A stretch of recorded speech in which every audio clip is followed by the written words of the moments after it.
l'INSEAC du CNAM. Bonjour, bienvenue ici au Petit Écho de la Mode pour cette journée. C'est le pôle culturel de la F1 Mort Communauté. Je me présente, je suis William Domenech, directeur du Petit Écho de la Mode. Je suis accompagné de Bénédicte Le Diraison, je suis responsable de l'EAC en fait sur tout le territoire.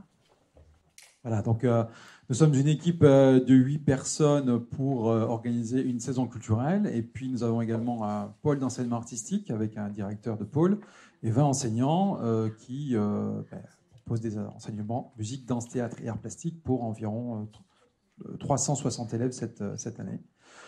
C'est un équipement qui est situé dans cette cité de caractère ici à Châtellerault-Plogat, mais c'est un équipement communautaire qui appartient et qui est géré par la F1 Mort Communauté.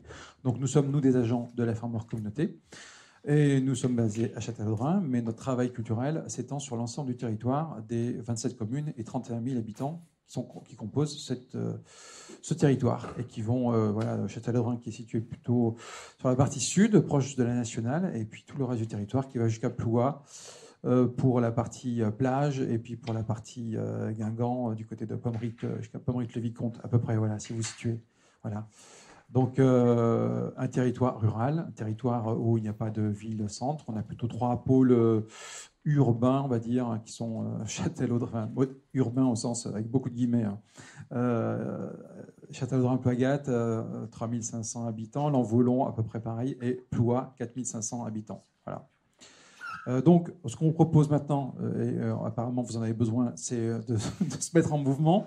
On va vous présenter le bâtiment, pas en totalité, parce qu'il y a quand même 6000 mètres carrés, mais on va vous présenter les grands espaces importants, principaux qui composent l'activité de cet équipement. Et puis, nous vous présenterons à chaque espace des exemples d'actions que nous menons, notamment en éducation artistique et culturelle et également en matière de patrimoine culturel immatériel. Voilà. Ça vous va? Bon, alors on y va. Et on va commencer, en fait, vous allez nous suivre et on va aller dans la salle d'exposition.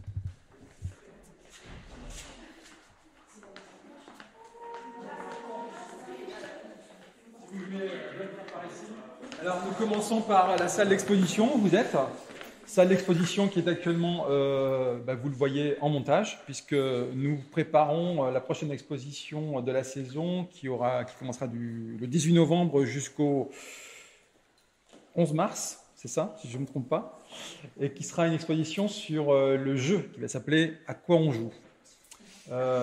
Exposition dans laquelle nous retrouverons des éléments historiques sur le jeu, les jeux, et particulièrement les jeux de plateau, les jeux de société, les jeux qui font société, et où nous accueillerons également des artistes créateurs de jeux qui viendront nous parler de comment on crée un jeu. Il se trouve qu'on a quelques créateurs en Bretagne, notamment de créateurs de jeux dont c'est vraiment le métier, et qui seront présents sur cette exposition.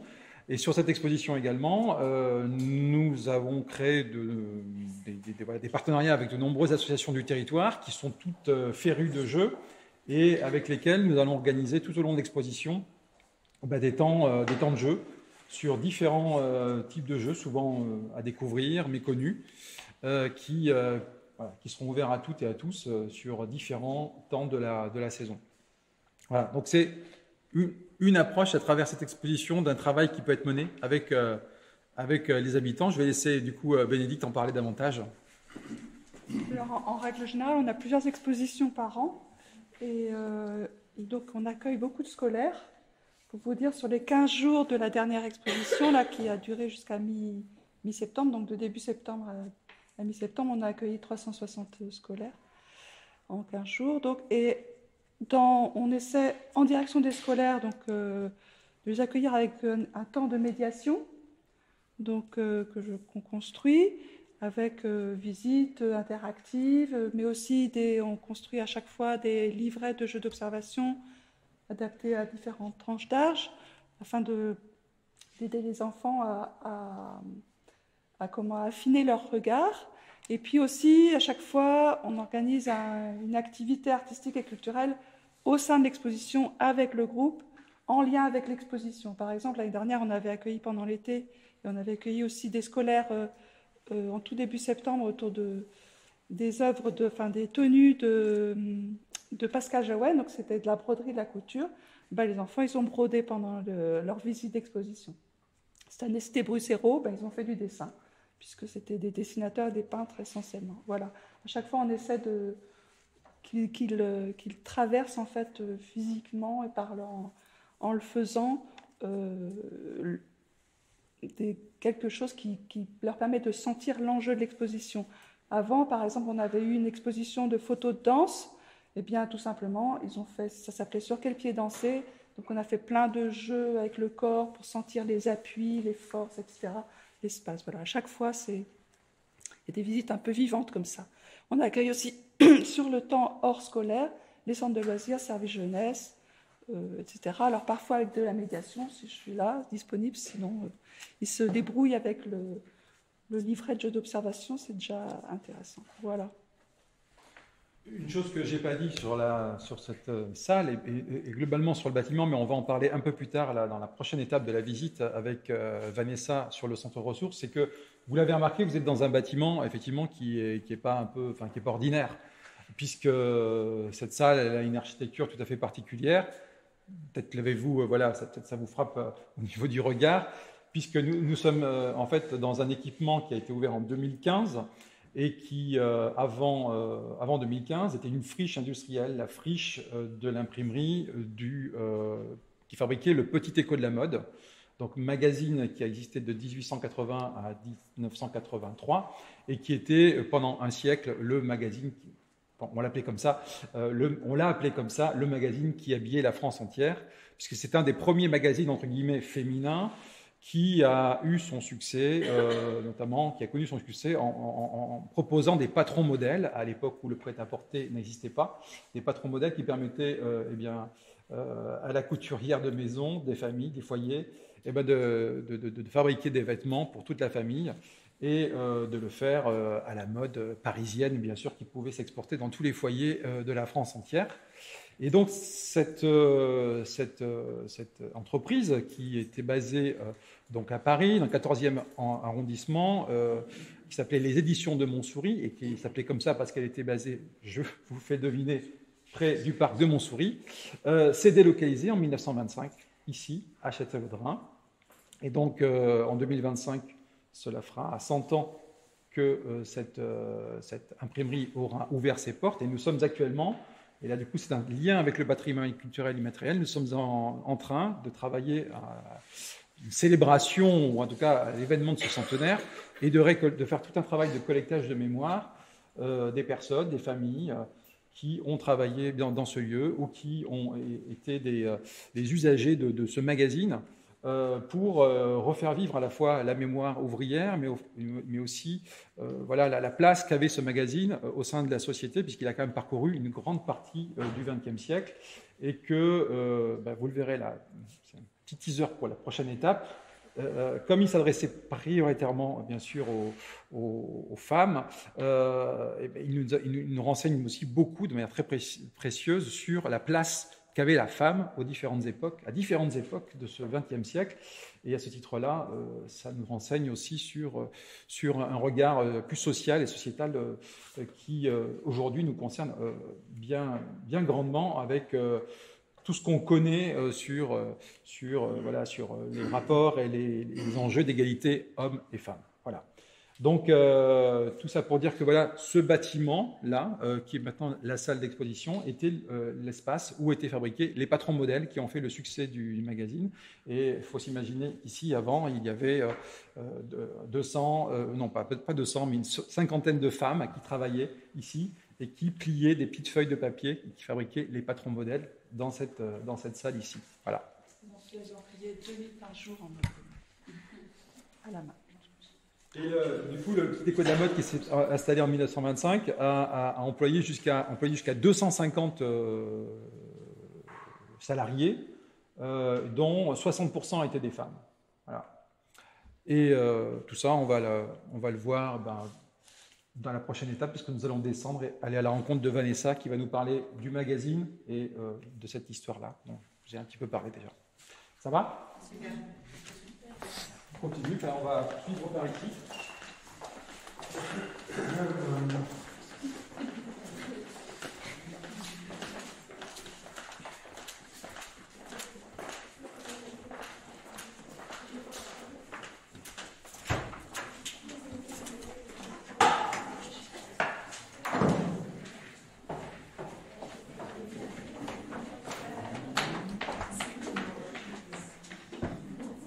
Je vais montrer des choses par ici.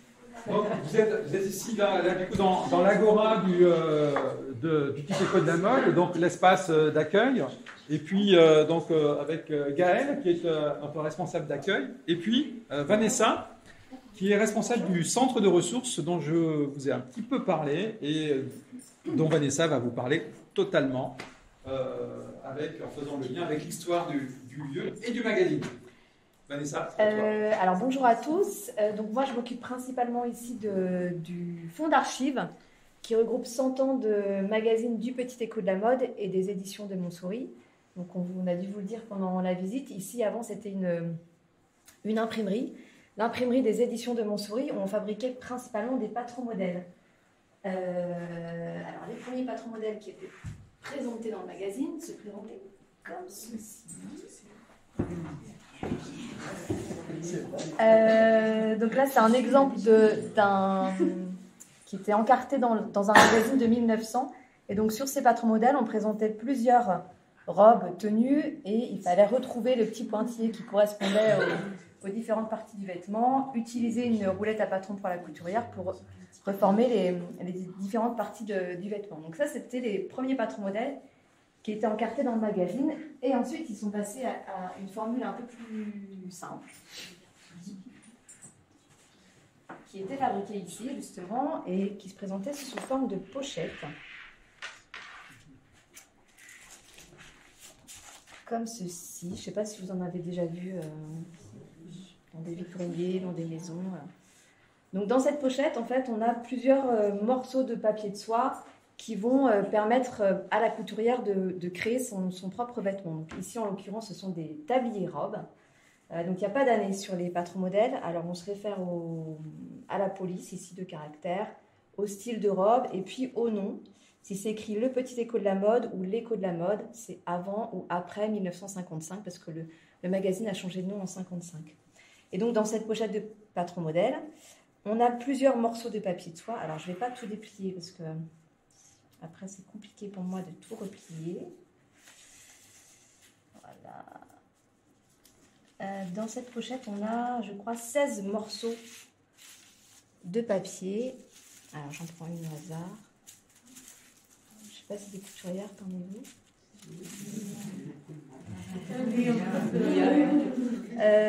Donc là, on a 9 morceaux qui se présentent comme ceci, qui sont tous poinçonnés avec un petit numéro.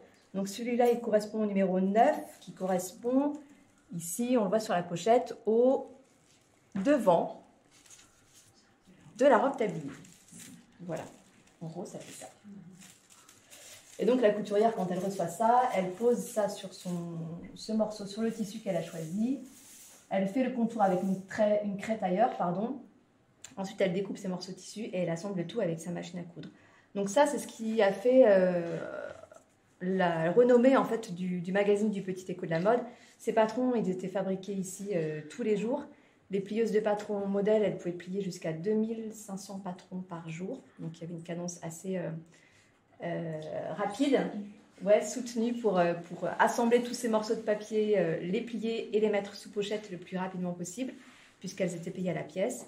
Et ensuite, c'était distribué partout en France, comme le magazine du Petit Écho de la Mode. Des patrons comme ceux-ci, on en a derrière moi des années 20 jusqu'aux années 70, et on en a à peu près 700. Ça paraît beaucoup comme ça, mais ce n'est pas énorme vu la quantité qui était fabriquée tous les jours ici. Je ne sais pas si vous avez vu un petit reportage, vous pourrez le voir sur notre site internet. Ici, il y a eu 2 reportages qui ont été tournés en 68 et on voit l'activité de l'imprimerie. Et justement, on voit les plieuses de patrons modèles travailler et assembler le plus rapidement possible ces morceaux de papier. C'est assez intéressant à voir. Donc ça, c'est la formule qui a le plus longtemps existé. Et ensuite, ils sont passés à une formule qui ressemblait un petit peu à la première. Donc ça, c'était aussi encarté dans le magazine. Entre la fin des années 50 et le début des années 60, ils sont passés à ce format-là. Je ne sais pas combien de temps j'ai. Donc, vous allez me stopper au bout d'un moment. Parce que... donc ça se présentait comme ceci. Voilà. Donc là, on n'avait qu'un modèle avec un seul tracé en couleur. Donc c'était un peu plus facile que la première formule. Voilà pour les patrons modèles. Et puis concernant le petit écho de la mode, donc la première parution, elle a été réalisée à l'imprimerie de Paris, donc la maison mère du petit écho de la mode, qui s'était installée en face du parc Montsouris dans le 14e arrondissement, ce qui a donné son nom aux éditions de Montsouris. Le petit écho de la mode, c'est le titre phare, et après il y a eu plein d'autres parutions pour essayer de concerner tous les membres d'une même famille, des parutions pour enfants qui sont nées dans les années 20, Lisette pour les petites filles, c'était ce magazine-là, Pierrot pour les garçons. Donc dans Lisette, on retrouvait des bandes dessinées, des romans illustrés, alors plutôt des romans, comment dire, oui, voilà, sentimental. Des pages de couture, des pages de 10 têtes, des courriers. Donc c'était vraiment pour les futures lectrices du Petit Écho. Et dans Pierrot, on retrouvait plutôt des romans d'aventure, des pages, à la place des pages de couture ou de cuisine, des pages de bricolage, de jardinage, d'expériences scientifiques. Voilà, c'était très genré. Voilà. Donc ces magazines-là, je les ai montrés la semaine dernière à des enfants de CM1, CM2.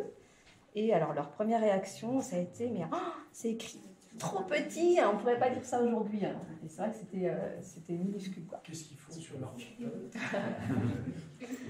Donc ça, c'était des parutions annexes au Petit Écho. Et Rustica aussi, ça a été créé en 1928.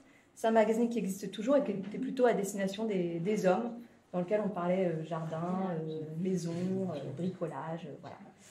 Et donc le Petit Écho, alors... Ici, on commence la collection à partir de 1885, donc sous forme de reliure. Une reliure, c'est une année de magazine. Il nous manque les 5 premières années, et on va jusqu'en 1984. Donc voilà, je vous montre un des premiers magazines qu'on a à l'unité. Celui-là, il date de 1912. Donc au départ, c'était plutôt un journal qui était destiné à une certaine catégorie de la population, des gens qui pouvaient s'acheter le magazine, qui pouvaient refaire des modèles en reprenant ce qui était présenté dans le Petit Écho. Et puis petit à petit, ça s'est démocratisé. Et à l'intérieur du magazine, on va retrouver quasiment tout au long de son existence les mêmes rubriques, la revue de la mode, des pages de couture, des pages de broderie, des conseils d'ameublement de la maison, des doubles pages intérieures mode, des conseils d'éducation, la cuisine, les courriers et la réclame aussi qui va petit à petit prendre pas mal de place. Les courriers du cœur aussi. Courrier du cœur, oui. Si, il y en avait. Alors peut-être pas tout à fait, pas au début. C'était plutôt des courriers un petit peu déguisés sous forme des publicités en fait un peu déguisées. Courrier du cœur, il y en a années 50, 60, on commence à... Je pourrais vous en lire peut-être tout à l'heure, on verra. Puis vous dire aussi comment ce fonds aujourd'hui, il existe au sein du projet du service et les enjeux aussi pour nous en matière de valorisation de ce fonds et de sauvegarde de ce fonds et aussi les actions qui peuvent être menées d'éducation artistique et culturelle aussi au sein, avec ce fonds. Tu peux dire déjà qu'il va être numérisé Oui. Alors, pour l'instant, le fonds, il n'est pas numérisé, ou c'est vraiment en partie et au compte-gouttes en fonction des recherches qu'on fait pour des expositions et des recherches qu'on fait pour d'autres structures, des musées, des chercheurs, des écoles. Et on est en discussion avec la BNF pour numériser le fonds et compléter la collection qu'ils ont déjà numérisée avec la bibliothèque Fornet. Oui, une discussion avancée qui va donner lieu à une numérisation du fonds.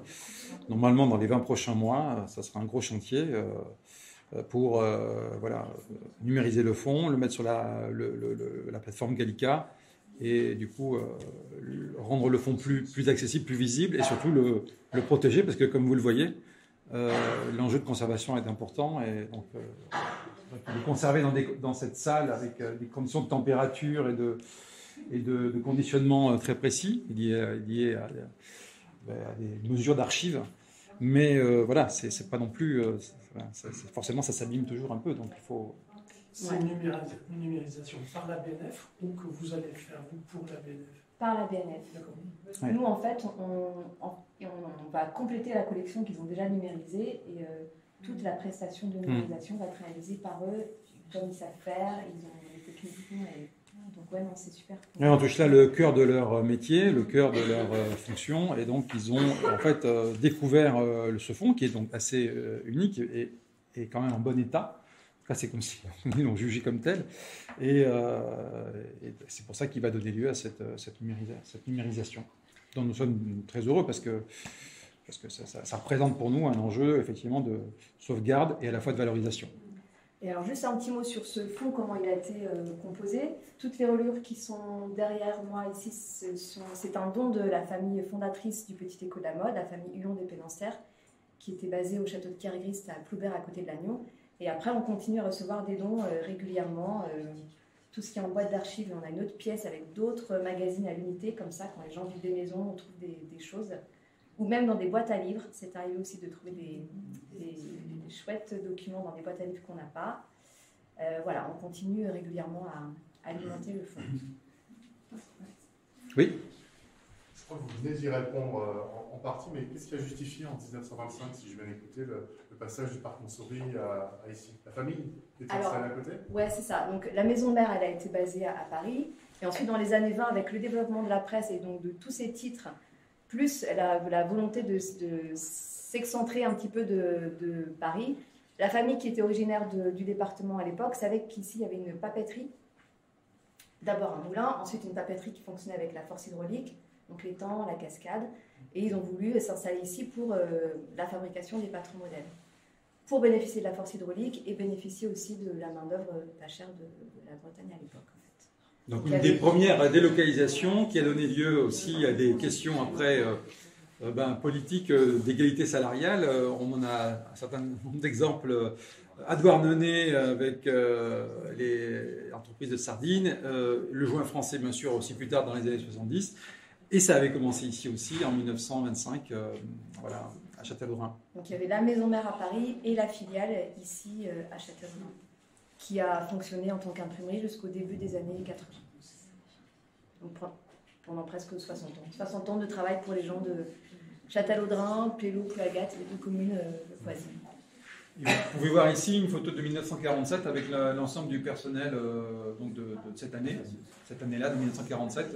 Et vous pouvez voir du coup la place quand même importante des femmes dans l'ensemble voilà, des salariés de cette imprimerie. Il y a eu jusqu'à 200-250 personnes qui ont travaillé ici. La place du prêtre aussi.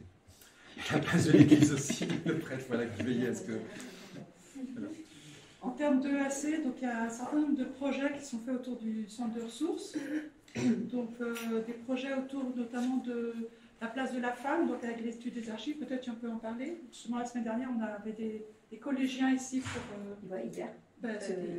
Mardi. Mardi, on a reçu, oui, par exemple, une classe de 3e qui travaille sur des thèmes qui étaient abordés dans le Petit Écho, le travail des femmes à l'extérieur, la contraception, les moyens de contraception, la femme et le sport, la femme et la voiture, comment ça a évolué, comment ça s'est transcrit en tout cas dans le magazine et comment ça a évolué aussi jusqu'à aujourd'hui. Donc ils ont travaillé sur des documents d'archives et des documents plus récents. La semaine dernière, il y avait la fête de la science. Donc, pour dire qu'on travaille aussi avec le Médiacentre et un partenaire dont on a des projets autour du numérique. Et la semaine dernière, on a accueilli donc, presque 300 enfants, 280 je crois, en 2 jours autour du numérique, la fête de la science. Et donc il y avait notamment un des ateliers avec une brodeuse, une artiste qui travaille avec des brodeuses numériques, pour leur expliquer son travail. C'est ça, ouais. En fait, elle est partie des archives, des illustrations, des pages de couverture du Petit Écho. Et l'idée, avec ses élèves de CM1, CM2, c'était de faire un petit cherche et trouve pour trouver dans les magazines qu'est-ce qui partait comme ça, où trouver en fait cette broderie, elle était tirée de quel document. Et ensuite, Agathe Merca expliquait donc tout le travail de vectorisation pour passer d'un dessin à la traduction pour la broderie numérique en fait. Et donc ça a donné lieu à plusieurs créations de broderie numérique liées aux archives qui étaient assez chouettes. Ouais. Et puis on a aussi entrepris des projets assez importants autour du numérique et du patrimoine, donc des archives, projets artistiques avec des artistes en résidence. Et cette année, l'année précédente, c'était avec Laurence Guénec qui a exposé ici aussi sa dernière création. Et donc elle est intervenue auprès d'une classe de 3e pour travailler sur la création d'une image, d'un visuel par élève, hein, en se disant j'étais là, et en réutilisant donc leur autoportrait qui faisait partie de leur programme d'art plastique en 3e, et en prenant appui sur les visuels du Petit Écho de la mode pour créer toute une mise en scène de leur image. Donc ils ont travaillé beaucoup avec Photoshop et du dessin au départ et réflexion de comment construire son image. Donc c'était aussi tout un travail sur la réflexion autour de l'image, de ce qu'on donne à voir aux autres, etc. Enfin, c'était donc très intéressant.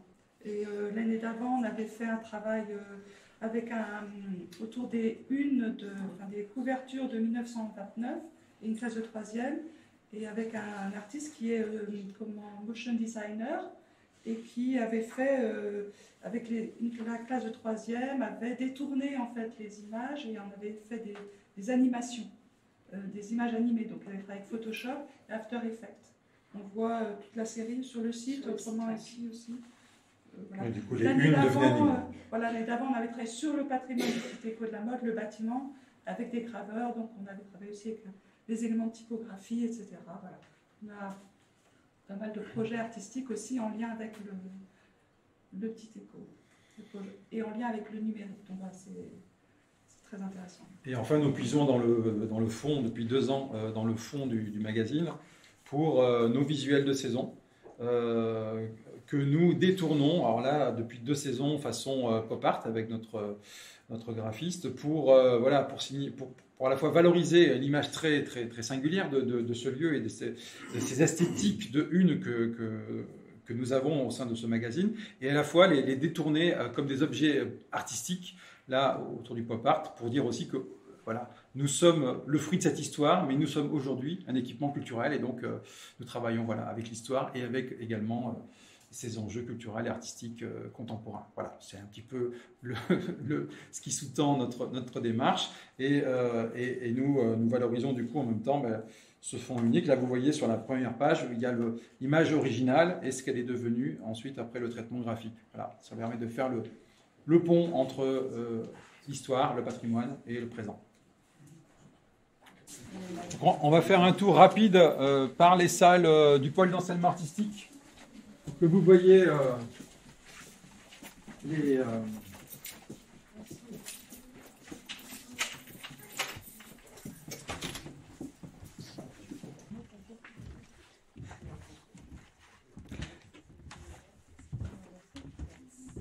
Donc, en fait, c'est un studio danse, donc pour les cours de danse, mais il sert aussi c'est pour ça qu'on a mis un tapis. Il sert aussi aux cours de théâtre. Et en dessous, à l'étage en dessous, on a aussi une salle d'art plastique dédiée, une très belle salle d'art plastique. Donc, avec le pôle d'enseignement, en fait, on travaille vraiment comme on a la chance de travailler tous ensemble. En fait, certains enseignants du pôle d'enseignement artistique opèrent des actions d'éducation artistique dans différentes structures du territoire. Donc, on a un orchestre à l'école qui est mené par 3 enseignants de musique traditionnelle dans une classe d'une école du territoire. Et puis autrement, ils peuvent intervenir sur des projets différents. Par exemple, là, prochainement, dans un EHPAD à Pommerit, oui, le Vicomte, Voilà, eux-mêmes sont acteurs de projets EAC selon les demandes, mais aussi on met en place des projets d'EAC avec les élèves du pôle d'enseignement et la programmation. Donc on a des projets, par exemple, avec des artistes qu'on programme et qui travaillent aussi avec des écoles, mais aussi avec les jeunes du pôle d'enseignement artistique, donc sur le temps extrascolaire. Donc vraiment, on s'adresse à la population sur des différents temps de leur vie. Voilà. Donc ça va dans les deux sens, les projets d'EAC. Voilà. Donc l'année dernière, on travaille avec Jean-Luc Thomas, mais avec d'autres artistes aussi. Cette année, on travaille avec un ensemble vocal, Mélisme, avec le PEA et aussi avec des écoles. Alors on essaie de vraiment mailler, de faire un réseau entre tous les moments de vie en fait des jeunes et des moins jeunes. Voilà. On peut repartir, on va descendre dans la salle de spectacle. Et encore, je vais inviter la salle de Ouais.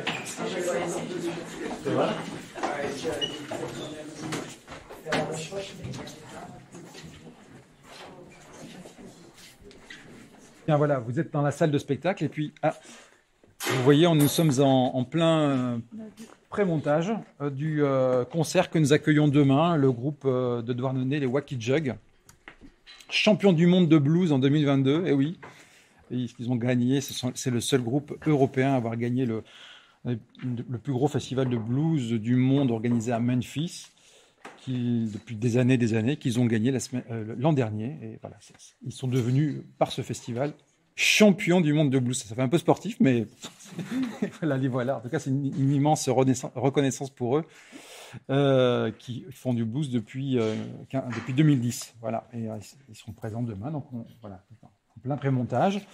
Donc c'est une salle de spectacle, mais vous voyez aussi, c'est là aussi le lien avec l'histoire, la mémoire, il est là. Alors là, vous le voyez pas très bien parce que les lumières sont pas allumées.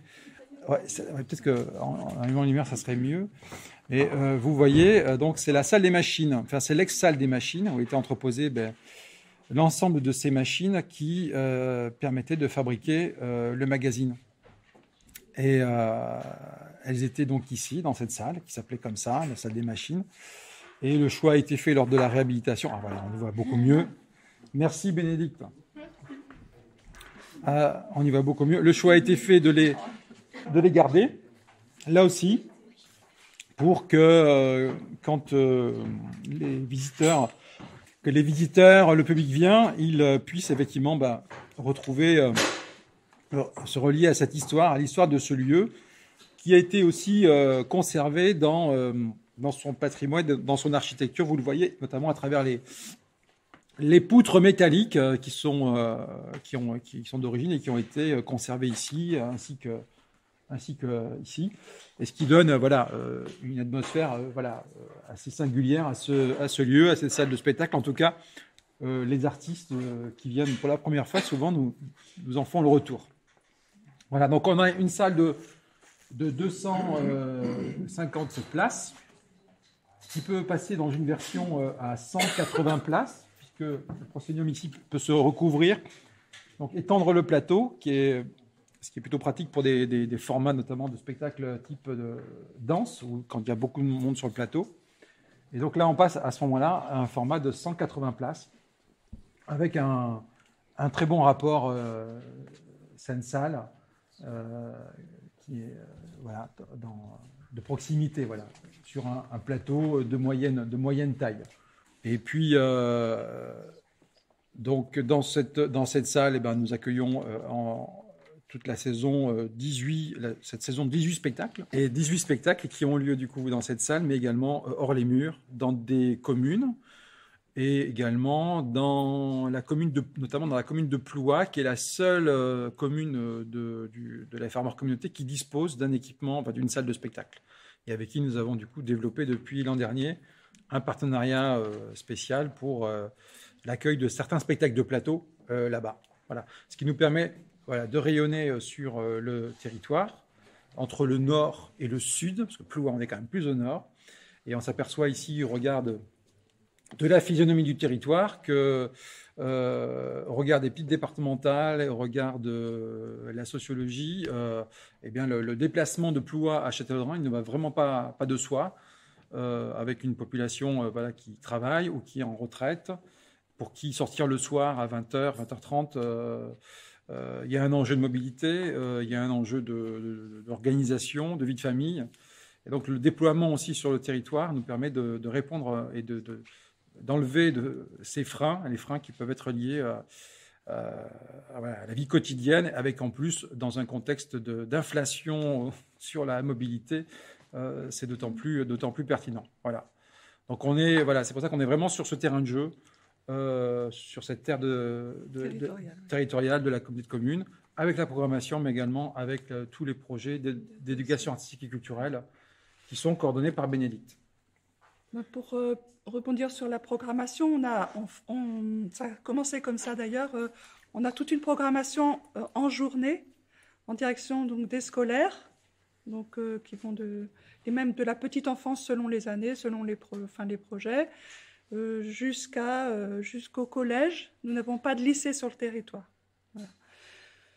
Donc ça fait à peu près 5-6 spectacles selon les années, quoi, en direction des scolaires, mais ces séances sont ouvertes aussi à d'autres partenaires, des publics extérieurs. Ça peut être, par exemple, on a souvent accueilli des familles qui font l'éducation à la maison. Ça peut être aussi...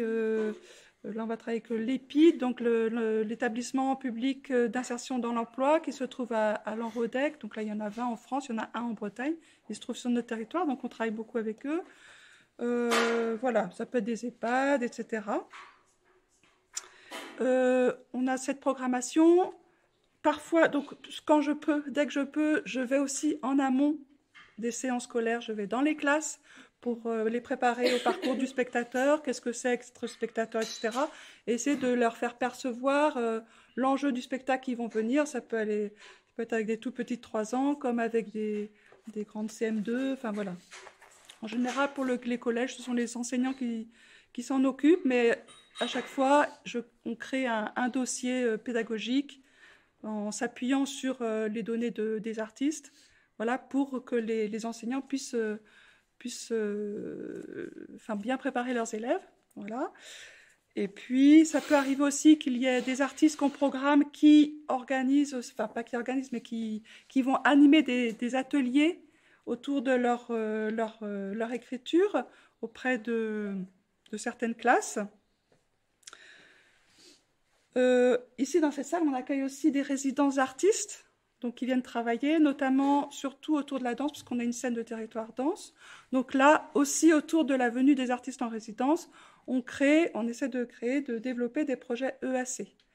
Donc auprès de collèges, de primaires, enfin selon les projets, selon ce que les enseignants veulent faire ou pas. Voilà. Et puis aussi d'autres publics hors temps scolaire, bien sûr. Voilà.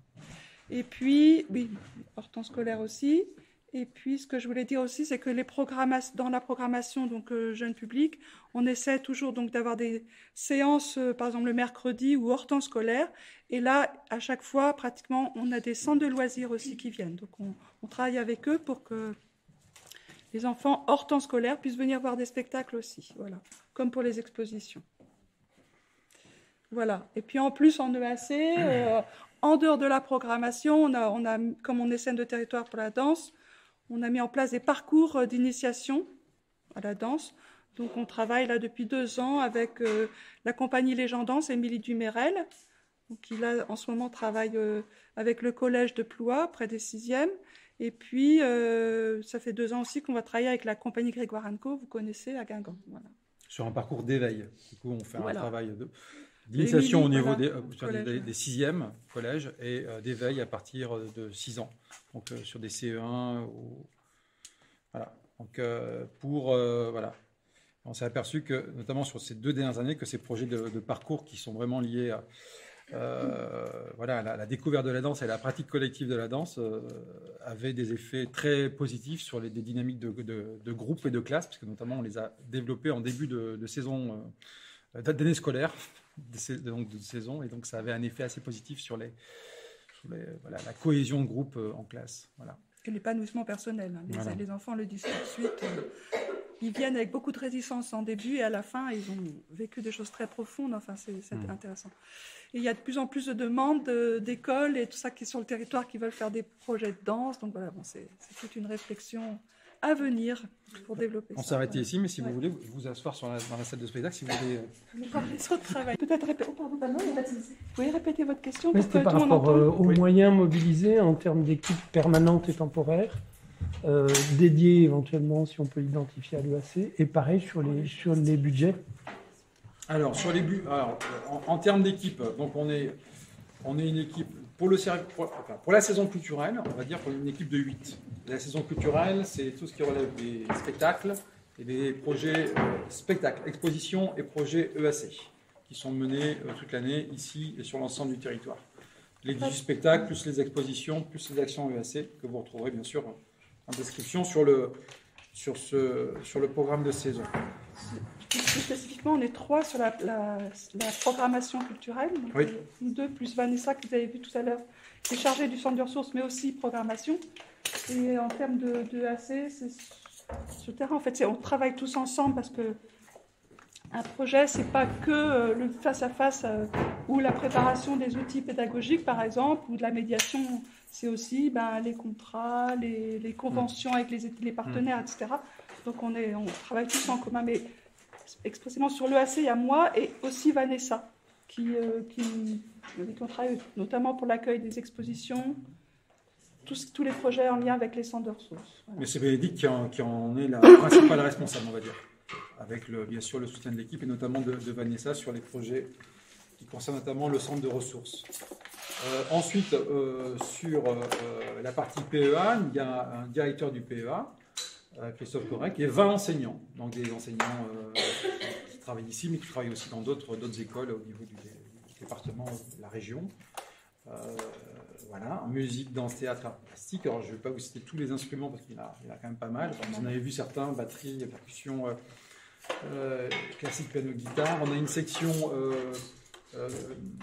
collective autour des musiques actuelles et des musiques traditionnelles. Et nous souhaiterions, là nous accueillons cette année un nouveau professeur de violoncelle, une nouvelle enseignante de violoncelle pour développer une partie plus orchestre avec une partie corde. Ils sont à plein temps. Comment ? Ils sont à plein temps. Non, Non, ici, ça dépend. Certains le sont, d'autres ne le sont ils pas. sont obligés de coupler avec d'autres établissements en général. Sur ces 20 enseignants, on est à peu près à 9 équivalents temps plein. Un peu 9-5 équivalents temps plein. Voilà. Donc il y a en fonction des cours, différents, une DHS variable. Voilà. Donc On a oublié, il y a aussi un musicien intervenant, à temps plein lui. qui fait partie des 8. Qui fait aussi partie des 8, mais qui fait aussi partie du pôle d'enseignement puisqu'il donne des cours de flûte traditionnelle. Oui. Donc lui, il intervient donc auprès des écoles du premier degré et de la petite enfance aussi. Et il y a une autre enseignante qui fait de l'éveil musical au pôle d'enseignement qui aussi intervient au niveau de la petite enfance, des relais. Voilà. Donc voilà, on couvre vraiment un grand champ d'âge. Voilà. Le budget global de la culture de la ferme hors communauté sur l'ensemble du territoire, il est de 1,3 million d'euros. Dans ces 1,3 million d'euros, il y a la masse salariale de l'ensemble du personnel permanent qui est d'environ 250 000 euros. Voilà, je vais vous dire les grands ordres. Il y a la partie fonctionnement du bâtiment, les fluides, les charges, la maintenance. Voilà. Il y a bien sûr la partie PEA avec, oui, parce que dans ces 250 000 euros, il y a la saison culturelle, mais il n'y a pas les enseignants PEA. Donc il y a la partie PEA avec les 20 enseignants, les 9 équivalents temps plein. Voilà, parce que le PEA, c'est essentiellement de la charge, de la masse salariale, voilà. Et puis, pour les cours qui sont organisés, donc il y a ça. Là, et plus l'activité, on est environ à 400 000 euros. Et puis, la saison culturelle qui, elle, est aux alentours et qui inclut, du coup, programmation, EAC Exposition, on est à environ 280 000 €. Et puis, il y a une partie qui est dédiée au projet, à des subventions aux associations, puisque du coup, nous avons une politique de soutien aux associations du territoire, avec des subventions qui sont accordées selon les critères, selon les projets qui sont menés par les associations. Et je crois vous avoir adressé l'ensemble des grandes masses, en tout cas, et c'est 100% collectivité. De la politique culturelle. Alors, avec le soutien de la DRAC, de la région, du département, et puis des soutiens temporaires autour des activités, des accueils de spectacles de l'ONDA, de l'OARA ou de spectacles vivants en Bretagne. Ça, c'est vraiment variable selon les accueils. Mais de manière permanente, régulière, nous avons le soutien de la région, de la DRAC et du département. La DRAC a plusieurs titres. Au titre de la scène de territoire, donc en tant que scène de territoire, nous sommes engagés, nous avons signé la charte des scènes de territoire là, pour 4 ans, dans laquelle nous nous engageons à soutenir au moins 2 projets en création par an, des coproductions avec des accueils en résidence, plus des actions culturelles qui sont menées avec les équipes artistiques, plus de la diffusion bien sûr. Donc une aide de la DRAC à ce titre-là, avec une partie diffusion et une partie EAC. La région, au titre... la DRAC aussi, la région et le département nous aident aussi pour développer la saison culturelle sur l'ensemble du territoire, avec, dans le cadre d'un pacte culturel qui a été signé, en tout cas il n'a pas été signé, en tout cas il a été adopté en 2022, on n'a pas encore signé, des problèmes de date, de calendrier pour signer... mais il a été adopté en 2022 jusqu'en 2025 pour développer la saison culturelle sur l'ensemble du territoire, sur un axe EAC, sur un axe diffusion, sur un axe accompagnement des acteurs culturels et sur un axe patrimoine. Voilà.